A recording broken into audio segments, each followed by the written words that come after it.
Morning everyone. Thank you so much for joining us today for the CBI's member webinar talking about the autumn budget that we saw just 2 days ago. I will keep this intro fairly brief. There's a fair bit to get through, but I really would first like to just welcome two of my colleagues, Charlie to my right and Martha to my left, who have joined me today to talk about some of the both the announcements, but also what this means politically and for the CBI going forward. Just before we get going on the autumn budget itself, it's worth just saying yesterday we heard an announcement on the Employment Rights Bill, so I thought I'd just start with that to acknowledge that very quickly before we then talk about what we heard just a couple of days ago. And the key thing to mention about the ERB is that the government has compromised on day one rights, introducing a period of 6 months for probation where employers would not be subject to unfair dismissal. This was a big win for the CBI and for many others who have been advocating for this. So we're really happy with that as a starting point to help us reach a landing zone on the ERB that makes it workable but sticks to some of the principles that we can all agree on when it comes to employment regulation. In terms of the plan for today, so we will start off by just going over what we had called for on the budget, a little bit around the politics of it. We have some surveys, some survey data that we'd like to also share and run through, and then we'll get into the announcements themselves, what we thought of those, positive and less positive, and we'll end it by just talking a little bit about looking ahead to sort of the May elections and what we can expect to see over the next 6 months. So maybe we just get started on what we were calling for and sort of the timeline for CBI activities. In terms of just on the next slide, please, just in terms of our overall key message for this budget, early September we had Rain, our chief exec, effectively do an intervention in the Guardian, calling for the government to review its manifesto pledges. And the reason for that was, compared to when the government had come into power, it felt like we were in a very different world, and the government had effectively boxed itself in with sort of ruling 75% of taxes off the table. And so we were providing them with some cover to explore that. And actually, we saw some movement on that, or what we thought was some movement on that in the weeks after that, and many other think tanks and other organisations came out supporting some of that as well. Off the back of that, earlier this week we had our annual conference, which I'm hoping many of you joined us for, where again Rain reiterated that the government has to make difficult decisions, tough choices, sort of grasp the nettle on both manifesto commitments, but just more widely, not leaving too many policies in that too difficult bucket, and actually reaching for those and trying to address those. And the reason for that really was what many of you had told us around policy instability being really difficult when it came to business investment and causing a lot of issues in businesses looking ahead and having the comfort to invest in the UK. And in particular, that was off the back of what we had heard and the announcements that we had last budget, this time last year, around national insurance contributions, which continue to have a big impact on many businesses to this day, given the additional costs of 25 billion or so that the Chancellor added to business. So that's sort of, I guess, the backdrop to what we were calling for the budget.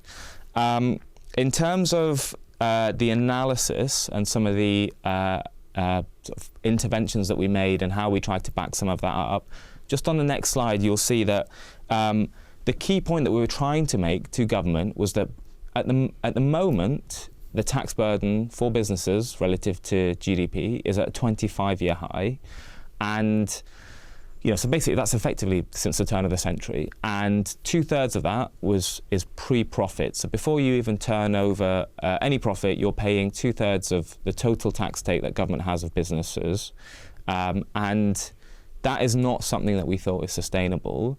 And actually, the thing that pushes tax burden up to an old 25-year high is the changes made last year, in particular, around national insurance contributions.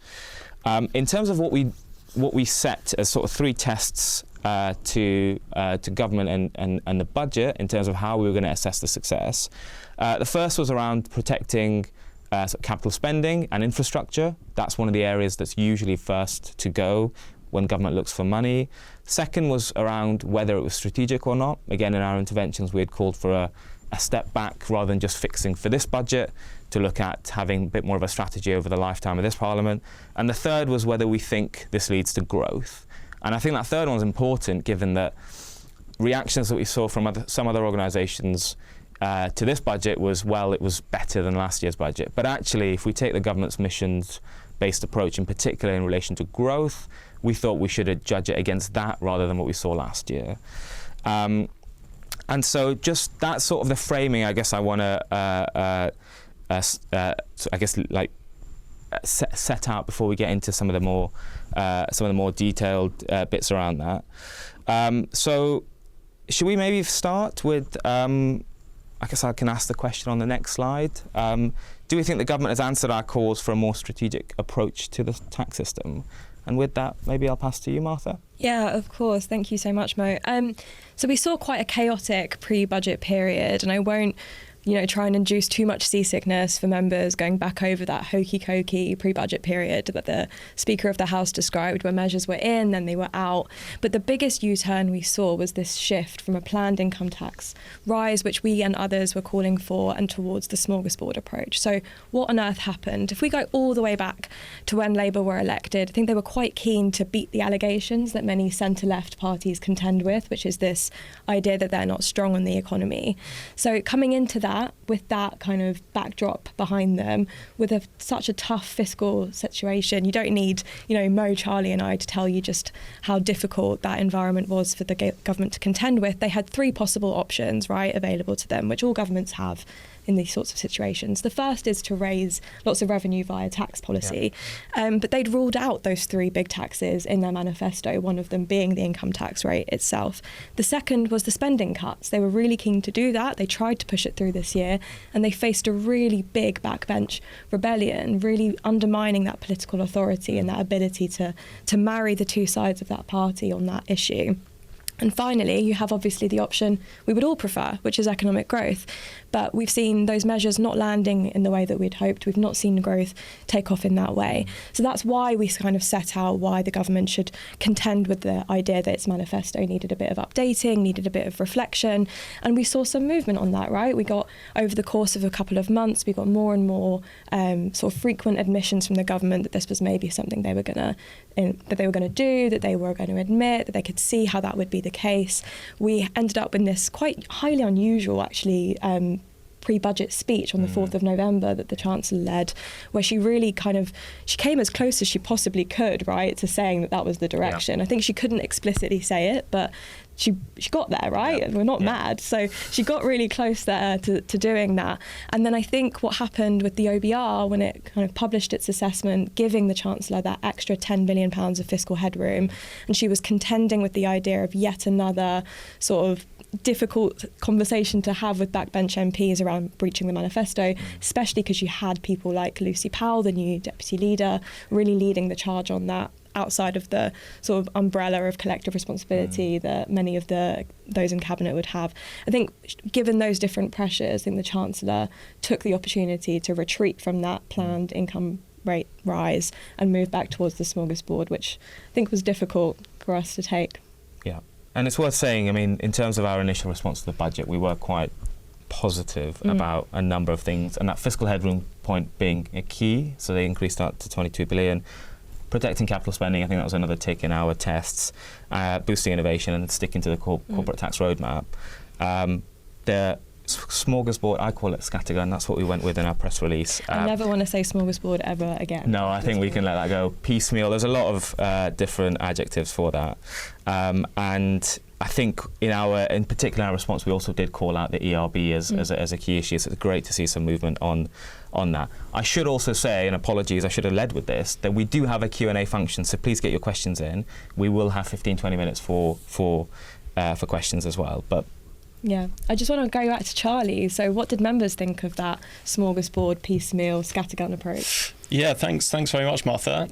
So if we go to the next slide. So as we usually do following budgets, we have gone out to our members to get a sense on their reaction to the budget.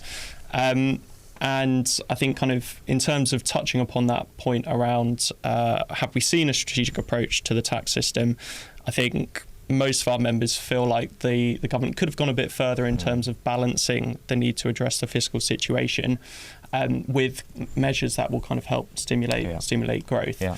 And as part of our survey, we often ask members to give us a sense of some of the policies that they found most challenging. And I think some of these won't be too much of a surprise, to be honest. Obviously, the changes around NICs on salary sacrifice schemes coming out so far as clearly the announcement that has been least welcome. But we've obviously also seen sort of challenges around the national living wage and indeed the introduction of paper mile on EV vehicles. I think touching on sort of the rise on the national living wage, I don't think it's surprising to see that one ranked quite highly, given some of the labour market challenges that we are currently seeing. So we know from speaking to our members that some of the recent changes, whether that be NICs, the potential further changes around the ERB, but also obviously now this rise of the national living wage, we are seeing that particularly impact younger people. We are seeing some challenges around vacancies. And again, I think there is, in terms of some of the broader feedback that we've got from members on that point, there is clearly some concern around what that might mean for other workers, potentially higher skilled workers, and what that means for their motivation. But also there is this question around sort of automation and whether those increased costs as a result of the national living wage going up might lead to further automation and challenges around future opportunities. And that assumes that businesses have that headspace to invest in automation. I think one of the concerns is because of the increase in national living wage continuously, that sort of squeezes out investment budgets as well. So if it was happening over a longer term, perhaps it would lead to more automation. But one of the things we do hear is the struggle that businesses have in actually investing, because constantly the cost of labour seems to be going up. Yeah, absolutely. It does feel that all these changes are coming at once. So again, obviously, I think there has obviously been welcome movement around the employment rights bill. Yeah. But clearly those increasing costs coming over the 18 months of this government so far have put some pressure on our members. And I think before moving on to the salary sacrifice change, I think clearly the introduction of the Electric Vehicle Excise Duty, I think points to note there, sort of vans and lorries are exempt. And I think our big concern is particularly around the consumer market in this space, and what that might mean for the automotive sector, who are already struggling with the ZEV mandate. So again, there are questions around whether it was the right time to implement this, but we have previously called for some sort of road pricing scheme to take into account the fact that we will see fuel duty drop off in the years ahead. Yeah. So if we move to the next slide, please. So I wanted to focus a little bit more on the change around NICs on sort of salary sacrifice schemes. So this is sort of the revenue raiser, the second largest revenue raiser compared to the the freezing of personal income tax thresholds. Yeah. And I think it's worth noting that we as the CBI were very clear in advance of the budget that we viewed this as a particularly damaging policy when it comes to the approaches that people are taking to their pension savings. So we went out to our members in advance to try and understand what the potential impacts of this policy might be. So we went out to a broad range of sectors to see what impact a 7.5% employer NICs charge would have. And I think the responses that we got to that indicated that 3 in 4 employers would have to decrease pension contributions in response to that extra cost. So again, at a time when the government appears to be interested and trying to do something around getting people to save more money for later in life, this feels contradictory to that ambition and what the government is trying to do in relation to the Pensions Commission. And I think, again, in terms of some of the things that we've been hearing from our members on this, so there is clearly some concern around the administrative complexity of this. So some difficulties around how to apply this. And again, I think in terms of employee relations, we've heard that some of our members feel that this is going to be quite hard to justify when there are sort of sensitivities around pay and benefits at this moment in time. And I think kind of the final thing I would probably say on this, again, is the fact that it's coming in 2029 does lead to some uncertainty as to the predictability around how much this will actually raise in revenue. And again, a key point here to note is obviously 2029 is when we expect a general election. Yeah. So again, the political realities of this tax change seem unlikely to be progressed. Yeah. So there are be interesting questions to answer when we get to 2029. Yeah. Brilliant. Well, that's really helpful. Charlie, do you think that these tax rises and the way that they were announced provide some of that policy stability that we've heard from businesses that we all desperately are seeking and needing to allow us to invest and grow the economy? Yeah, absolutely. So if we move to the next slide, so I think kind of one of the key questions that we were looking for the Chancellor to act on through this budget was sort of setting what we deemed a sensible headroom given the kind of fiscal constraints and political realities that the Chancellor was facing. So the headroom has been set at £21.7 billion, which we think is a sensible amount given sort of where the Chancellor given where the Chancellor was in terms of the fiscal reality and political reality. I think in terms of sort of some of the broader sort of fiscal developments that we saw, so in terms of what the OBR was forecasting going forward, so there was some positive news on short-term growth. So again, that was uplifted, but I think over the longer term, so over the remaining years of the forecast period, we did see decreases in that growth forecast.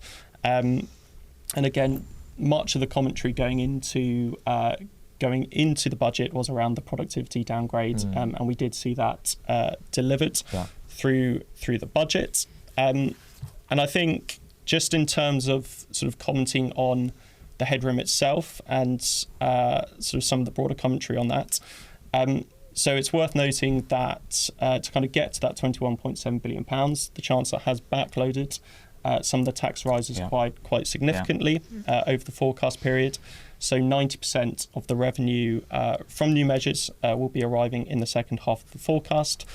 So again, to my point earlier about the political realities of that, there will be questions there when we do get to the election. There's a bit of a buy now, pay later approach to buy this now, budget, pay later, indeed. And I think also one of the interesting points in the OBR's forecast was touching upon sort of investment and profitability weakness from a business perspective. So again, sort of business investment is set to be weaker over the forecast period, primarily due to kind of a decline in business sentiment, lower profit growth, and indeed sort of longer term interest rates staying higher over the period. And again, whilst £21.7 billion might sound like a lot of money, in reality, the probability of the Chancellor meeting that meeting her fiscal rules has only actually gone up slightly compared to what we saw in March. So in March, the probability was 54%. It is now sort of 59%. So again, some have described that as a bit of a coin toss in terms of whether the Chancellor will be able to meet her fiscal rules. And again, I think just putting a bit of a scale on it, the £21.7 billion is 3/4 of the £29 billion fiscal headroom average maintained by previous chancellors.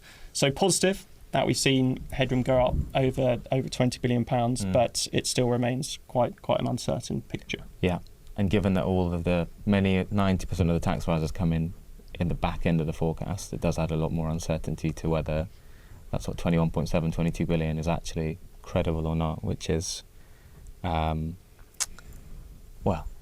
it's good that she's doubled it, but still a lot of questions being asked around that. Absolutely, for sure. So I think kind of shifting on the conversation a little bit from the fiscal position, I think it'd be good, Mo, just to get a sense of whether members do kind of feel that the budget has addressed some of the challenges they're facing. Yeah, very happy to talk a little bit about some of the survey results, and there will be we'll have a QR code towards the end of this deck. Obviously we'll share the slides after this for all of those who signed up, but there will be a QR code if you would like to take part in some of these surveys. It's open for a week until Thursday next week, at which point we will, I think that's the 5th? 4th? So 4th of December is when it closes. 4th of December at 5 p.m. I knew I'd get that wrong. And the idea is that then we would share some of these results with government, given that they're so keen to hear some of the business sentiment that's coming out so far. But I think the results so far are, I think they tell a story in and of themselves. I think the key one, given, again, I always try and go back to it, judge this budget on what government has been saying in the lead up, and in the lead up they said growth was their central mission. 81% of businesses so far say that this budget will not address cost of doing business or help them lower the cost of doing business. I think that's pretty striking. And in particular, I think the results that we've had have been for SMEs, but also for some sectors like retail and hospitality, where if you think about potential of tourism tax, national living wage, business rates, they all come, and then layer on employers' national insurance contributions, which comes in a bit later, but will have an impact. Logistics is another sector that I think, again, has come through in some of these results that we've got on screen. And so I guess back to your point, it's quite clear why business investment is likely to be lower over the forecast period.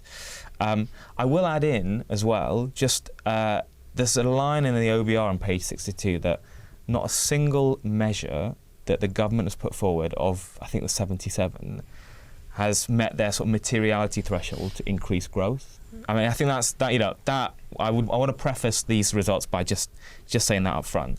But I think businesses are quite clear that they don't think that this budget will help lower the cost of doing business, and 2/3 have said that they don't think that that this budget helps address some of the barriers around delivery, which again, key for us. We need to get building, we need to get delivering to get the economy moving. And then the third is, on balance, more than half of members disagreed that this helps to gives them more confidence to innovate and scale, which again I think is quite telling as a sort of as another area. And I think the reason for that is sort of at the bottom. We've got some of the reasons why we think where government could have gone a bit further is specifically around. We didn't see anything really on energy support. We've got the British Industrial Competitiveness Scheme for the IS8 sectors. That'll affect about the 7,000 most energy-intensive companies. We want to see further progress on business rates, and there's now a call for evidence on that, specifically referencing our slab-to-slice proposal to make it a more marginal rate system. And then, as I mentioned at the very top, there is some acuteness in the impact of some of the tax rises on business, where we think some of those measures that government did announce on business all come to a head and has a bit of an impact. So that's sort of the results that we've got so far, and I think they are, I don't think when government sees this they'll think that, and to be honest, we've said it as well, I think we would say it's a missed opportunity of a budget in that sense. So if we just move on to the next slide. So, we don't want to... I always say, start with the negative, move on to talking about some of the positives. I think there are some measures that government has taken that have also been CBI asks around like delivering on some of the asks that we had. Specifically, and I think this is worth touching on, we saw genuine money being put forward to the growth and skills levy, and so that's about 725 million, and I think 820 million put towards the youth guarantee. We also saw announcements around devolution, which I think members were very positive about, and I think largely that again goes back to that skills point, but also local authorities and mayoral combined authorities should have a much better sense of what is needed on a skills agenda in their local area, but also on infrastructure. So I think that was something members were very positive about. And then the third was, again, I mentioned at the top about capital budgets and maintaining some of those over the lifetime of this Parliament. And the reason for that is because capital budgets are generally easy to cut, like I said, when governments need some money. Alongside those, we also saw some wins that were very close to our asks. So we've had a commitment around 350 additional planners, which is fantastic. We were asking for 600, so it falls a little bit short of that, but we'll continue to push that. And that should help deliver on the national planning policy framework and just start to clear some of the backlog, I guess, of applications that exist. The other was, where we think the government could have gone further, and where we think, again, missed opportunity was around setting out public-private partnerships and the models around that, where we have said, beyond the NHS Rebuild programme, we want more use of PFI or follow-up to PFIs where government can help crowd in some of that private investment. The other bit that we saw was around tech adoption and raising some limits on venture capital trusts, EIS and EMI, where again I think that's really positive because it helps with that startup and scale-up picture. But again, we think government could have gone further on how they're going to help support on AI skills delivery to really show commitment and investment in that. Again, worth mentioning that the OBR in one of their upside scenarios said it could be a 0.2% boost in productivity as a result of AI use. That would nearly totally undo the downgrade that they made to productivity. So I think a bit of a missed opportunity there as well. Third area, we had been calling for stamp duty relief for newly listed companies. They delivered that to some extent, but I guess where they've gone a bit, where it feels like a missed opportunity has been around reducing some of the cash ISA limits, where we think they could have done. We don't think that is. That you're sort of forcing people to save less in one sense, but you're not necessarily encouraging them to invest in UK equities to help deepen and widen capital markets in the UK. So I don't know. Again, I'm not convinced that that's more of a that will have the impact that they intend it to have on reducing cash ISAs to £12,000. But time will tell on that. So that's a bit of the summary of, I guess, where we thought. Government could have gone a little bit further and some of the measures that we'd heard about. It would be good, perhaps, if we to move on to talking a little bit on sort of move on to the next slide, and we talk a little bit about doing the forward look of what that means for the May elections, which we know are coming down the track very quickly. They are coming down the track pretty quickly, and I think as far as the Labour government are concerned, it's not been looking great for them so far. The Labour government are now polling anywhere between sort of 12% and 20%, which is pretty low compared to the other parties in the competition. So what are we looking for when it comes to those devolved and local elections in May? So in Wales, the Labour Party are currently running in third behind Plaid Cymru and Reform. Yeah. That's a really big deal. Labour have held Wales since the creation of the Senedd in 1999. That's a really big deal, and we saw a little bit of a spoiler when we had the Caerphilly by-election of what that was looking like there and the kinds of pressures they're contending with. In Scotland and the Scottish Parliament, again, they're third in terms of seats, and we think that the SNP might do a little bit of winning back some of those seats there too. And most of the local elections in England are taking place in London or in metropolitan areas, where we think that the Lib Dems and even the Greens now might pick up some of those votes. So I don't think these aren't just the natural consequences of an incumbent party contending with a re-election campaign. I think there's something different happening here in terms of the fragmentation of the political system. That's a very different environment to fight in than the one that they entered in just last year.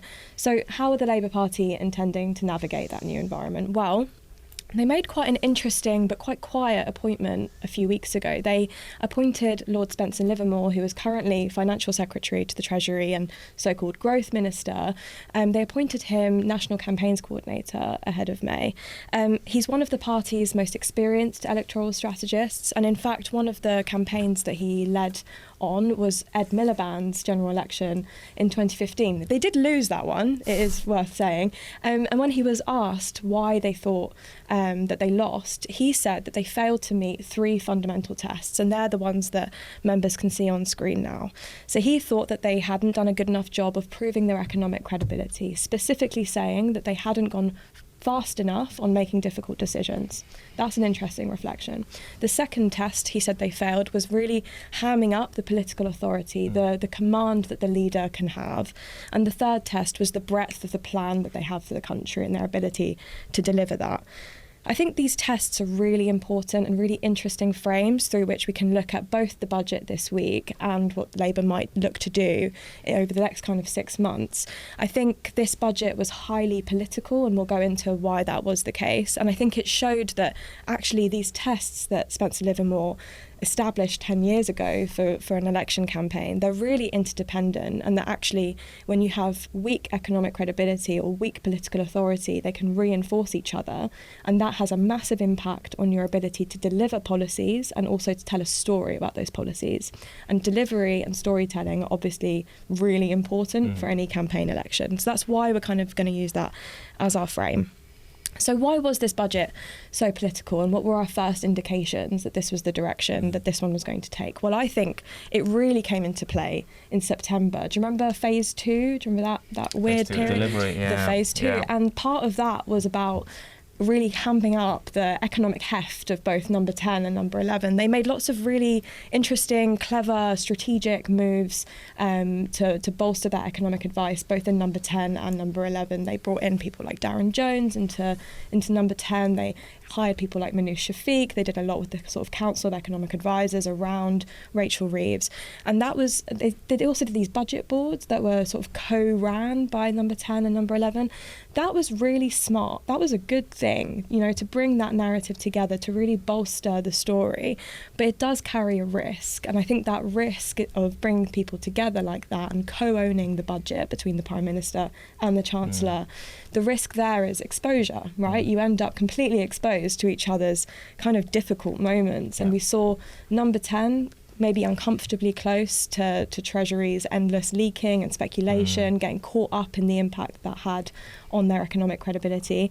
And we saw Treasury maybe a little bit uncomfortably exposed to the briefing wars and the speculation that was happening there, and the quite self-defeating things that were going on inside the culture in number 10 over that period. So both of them ended up a little bit carried in to stuff they hadn't necessarily signed up for. And not only did that leave the Prime Minister and the Chancellor in positions they maybe wouldn't have wanted to be in politically in terms of the command they can have, but it also emboldened the Parliamentary Labour Party, who were already feeling a little bit bolshy. And we talked earlier about how they got in the way of things like spending cuts earlier this year. They really made their voice heard over the U-turn possibility and the breaching of the manifesto pledge there. And I think many of those Labour MPs, many of them are new and have never encountered hostility on the doorstep before. Many of them are on quite shallow majorities and were brought in and are very worried about their chances of re-election. And a great deal of them feel very distant from the core operation. We've heard a lot about, you know, these breakfasts and receptions that Number 10 have been trying to do to build that relationship, and it's not been going down that well. And I don't think that the Chancellor's, you know, she made a really good job of calling out all these like obscure constituencies across the UK, and I think that was probably a bid to make that connection. I don't know if that will land in the long term. And all of that is important in the context of the May elections, just bringing it back there, because the biggest threat to any political authority is a leadership challenge. And a considerable threat to the UK's economic credibility is probably another change in Prime Minister. So I think they really need to contend with the possibility that that's kind of brewing, and it's really starting to get organised, predominantly at the minute through that Tribune group of MPs that claim to have reached that 80 MP threshold that they need to trigger a challenge, sort of being led by Louise Hay, the former Transport Secretary. So that all sounds pretty miserable for the government, but there are some upsides. There are some things that they can still look to do, and there are some sort of things, tools in their tool belt that they can pull out to help to alleviate some of those concerns and alleviate some of that risk. The first one is that Starmer is really alive to this concern, and he's come out punching, he's come out swinging and said, I'm ready, take it, like, go on, challenge me, I'll do it. The second is that the Labour Party are obviously completely alive as well to the dysfunctionality it would present to change leader 1 year in. The third is the sheer mechanics of trying to depose a Labour leader. Not only do you need the 80, you need all 80. And this, we're talking about the progressive left here, who notoriously aren't very good at all agreeing on a leader or a central idea. You have to get around that. Then on top of that, get the unions, the CLPs, Labour members to agree. That's quite a big task. And you really can't overstate just how complex and difficult a mountain that would be for them to climb.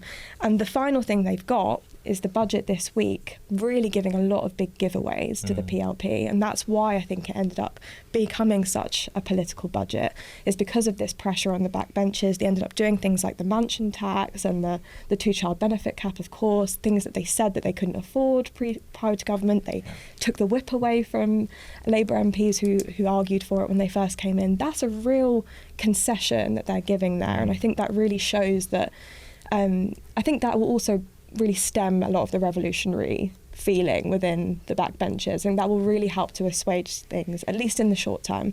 I think the ERB last night might have an impact on that, might reignite some stuff, but I think you really can't overstate the importance of the child poverty narrative to this government and to the backbenchers, and that measure on Wednesday will have done a lot to give them some meat on the bones when they go and talk to people on the doorsteps. That's really important. So just my final section here about what they will look to try and do ahead of May. So what are the gaps they need to plug? The first one being they need to tell that narrative story. Everyone says it, and it's more than just a comms problem or a personnel problem. There is something missing around how you bring all those narratives together. The smorgasbord approach does not help that at all. And it really would have been good to see some of those growth measures, if only to match the growth story that they've been trying to tell. And if you don't have a story, voters look for action. They look for evidence, especially in this fragmented system of so many populist parties with big ideas. They look for what you've actually done or not done. For those actions, the CBI has been encouraging the government for a long time now to go big, to take risks, to be bold. That is not only what the growth story needs, but it's also what voters are looking for. It's how you contend with parties like the Green Party or with Reform, because they have those big ideas. They are willing to shake things up, to abolish a quango, to bring in a new measure, to bring in a new bill. These are really big things that those parties will look for, and they're looking for a fight. And the final thing to say, and it kind of brings it home to the ERB point last night, is that meaningful engagement. The best way to get policy delivery through is to really engage with people who might disagree with you, and to be quite comfortable in doing that and reaching those compromises. The ERB compromise last night was a huge deal. That really shows, bringing it back to those 3 tests that Spencer Livermore set out 10 years ago, it shows economic credibility. It shows that this measure will last. We can get something on the statute books and it will be there for the long term, that it's workable, that businesses can get behind it. Secondly, it really proves the government's political authority, that it can do the bridging across the parties, that it has the bravery to stand up to MPs who might have a problem with it and say, this is how we actually get it on the books at all, and to manage those tensions within the party itself. And thirdly, to deliver a policy, as I say, to get it on the statute books, to point to something in a few months' time and say, we did that. So basically, in conclusion, they just need to listen to their campaign coordinator, who 10 years ago had the answers they need to look for. Brilliant. Thank you, Martha. It's worth saying, so we can. That's been really helpful, really insightful. We have some time for Q&A, and I've got the sort of the questions here in front of me. But just before we go to them, and please do ask questions in the if you've got any on announcements on what we heard on the politics or on the economics or on the policy of it as well. Before I get on to those, I think I had just a quick question around. To you, Martha, around this time we had the cap lifted on the two-child policy, and it felt like a giveaway without government then asking Labour MPs of anything around welfare reform, broader welfare reform, anything around that. Just wondering, last year we saw the same sort of thing with civil servants getting a big pay bump without anything in return on productivity. Why do you think they are not asking for much in return as part of these giveaways? I think it goes back to this idea of meaningful engagement and being comfortable with engaging with this idea of dissent and being comfortable with seeing that people around you, or the stakeholders around you, don't agree. Yeah. Sometimes we feel it a little bit in terms of engagement, but we also see it in how they engage with MPs, that they will take a lot and then sort of wait a while and then they'll give some clawback, but they won't ever see the full circle or come back to why that's been the case. I think Starmer was caught by Beth Rigby last night and asked, 2 years ago you said you couldn't afford it, what's changed? And instead of telling the story of what's changed, it's quite a defensive, well, that's what we're doing now because it's the right thing to do. But the moral argument has always been there. So I think this push and pull shows a government that's maybe quite worried about its economic credibility and its political authority, and when they do that they sort of hunker down into not explaining the full turnaround. And I think you can see this in its quite authoritarian approach to things like whip discipline, to things like coming out against sort of think tankers or business groups who maybe disagree with them. I think that shows a bit of weakness, and I think it's something that we're really keen to see them get a bit stronger and a bit more confident in asserting what they do and don't want for the vision of the country. That's helpful, thank you. Do either of you think that this was the last budget that they could have broken manifesto pledges, and that it's unlikely to see that happen next budget if the fiscal situation gets worse? I mean, I think we'd be concerned if there was another sort of scattergun approach to fixing any further fiscal shortfall. I mean, I think from my perspective, it does feel like a missed opportunity. Yeah. And I think to kind of add to some of Martha's analysis, I think whilst the government has clearly done everything they can to try and appease the Parliamentary Labour Party, I think there are questions around how the tax changes will impact the voter base, and particularly parts of that voter base who might actually be Labour's vote share. So I think there is potentially a bit of an issue for the party around actually understanding who their voter base is, and potentially the Labour Party going for kind of what they view as the traditional voter base, when in reality it is kind of your more sort of urban workers who are going to be stung by the tax announcements that we've seen, and you could actually argue that they are impacting the voters that they actually need to support at this moment in time. Yeah, absolutely. I think the other thing to point out, and Peter Kyle said this really well yesterday, is that the manifesto, yes, it committed to lots of these pledges, but it also committed to working with businesses to land those pledges. And some of that means compromising between its difficult groups. But they are already being accused of breaking a manifesto pledge with watering down the ERB, so we'll have to see how that goes. Just a couple of points that have come through. I think someone has mentioned that they don't feel like the tourism tax is a tax on business.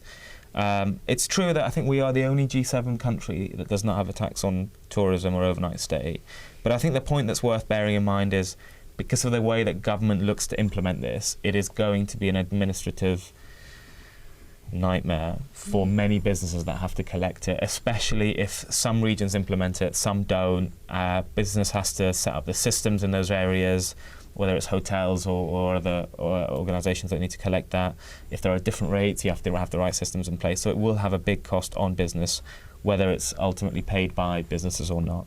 And another question that's come through around, does the CBI have a view on whether we should rejoin or join the customs union with the EU? Seems like government needs a quick economic boost but lacks the bravery to seriously embrace that prospect. Either of you want to have a go at that?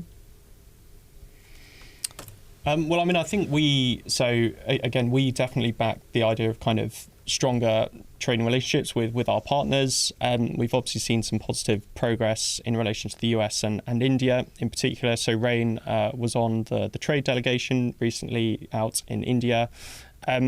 I think in terms of sort of the customs union, again, I think there are clearly some challenges that need to be overcome in terms of some of the politics around that, whether that might involve the free movement of people, which feels like a bit of a red line for the government. But I think from our side, we are keen to see the government, and actually, I think that is an area where the government has actually done very well in terms of trying to sort of strengthen those international partnerships. So from our side, I think it's a case of building on new relationships established, strengthening those with what we can with the EU, and actually, something that we did call within our sort of budget submission, which I don't think we have actually seen the government deliver, is actually sort of further export support for businesses. Yeah. So we know there are some challenges, particularly around sort of digitising processes at the border. So again, that's an area where I think we would like to see the government go a little bit further. Yeah. Martha, anything from you? No, we're working really well with the Department for Business and Trade and our partners. We are part of Business Europe.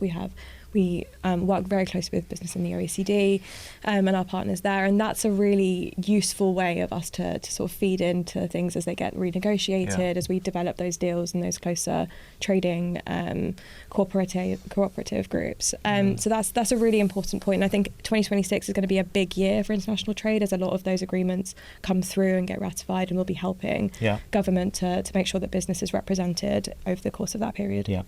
And I think it's worth saying when we look at next year's the SPS agreements in particular for sectors like food and drink, it will be key for us to work with the EU on that.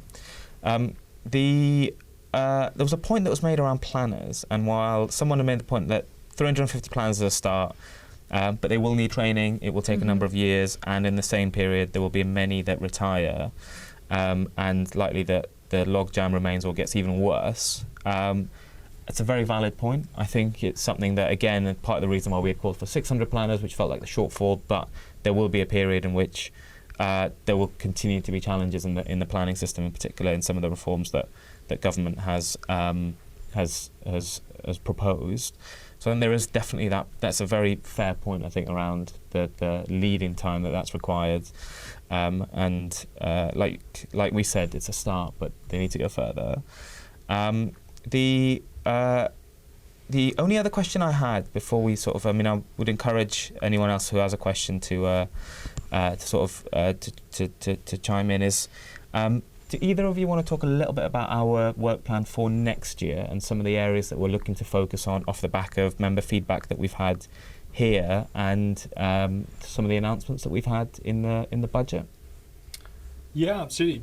Very happy to kind of give a bit of a flavour. So I think I'll probably cover it from sort of three areas. So Mo touched upon wanting to see the government go a little bit further on public-private partnerships. So we are sort of delivering a strategic project with Brown Jacobson that will look at and explore alternative PPP delivery models, making sure that we can kind of learn the lessons from PFI, and think about actually how we can kind of catch up with some of our competitors. Yeah.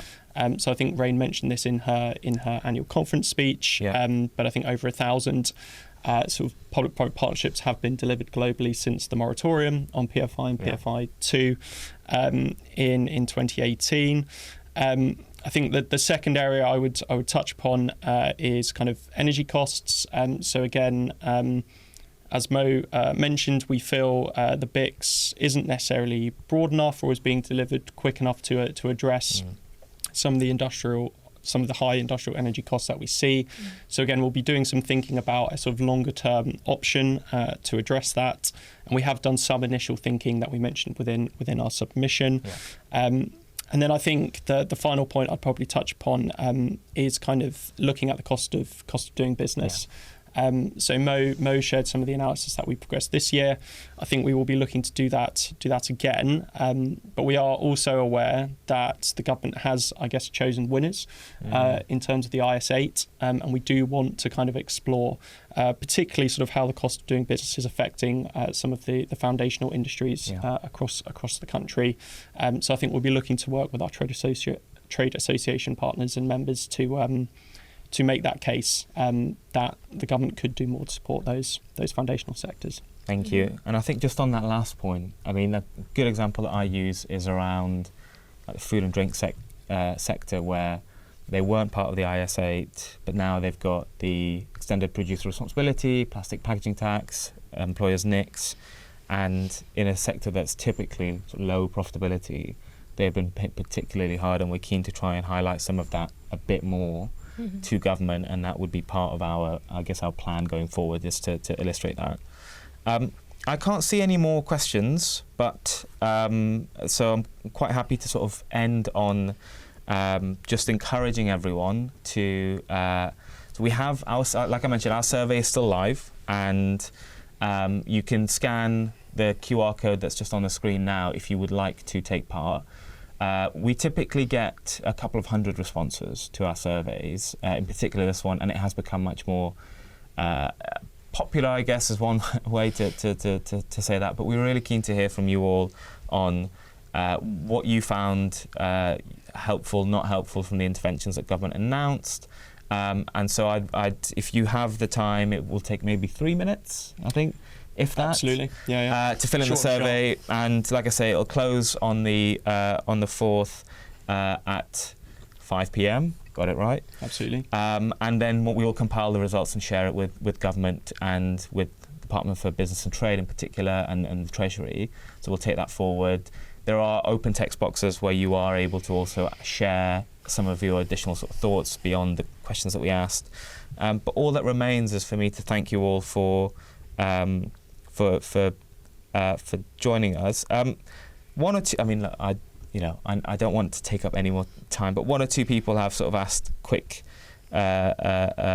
questions. I think the top one being, does the CBI have sort of any views around the Christmas period, any fallout in January? Look, we appreciate the politics of this and the potential, given the smorgasbord scattergun approach that government has taken. I don't think it's fair for us to comment on whether we think that government will see this through. I think we have to work on sort of mandate that businesses provide with us. So maybe I won't, I'll sort of, I won't comment too much on that. But I do really want to thank everyone for joining us on a Friday morning. We will, of course, share the slides with everyone that has signed up and watched this webinar. And if you have any sort of questions or comments, please do follow up off the back of that. But thank you all so much for your time, and hope you enjoy the rest of your day.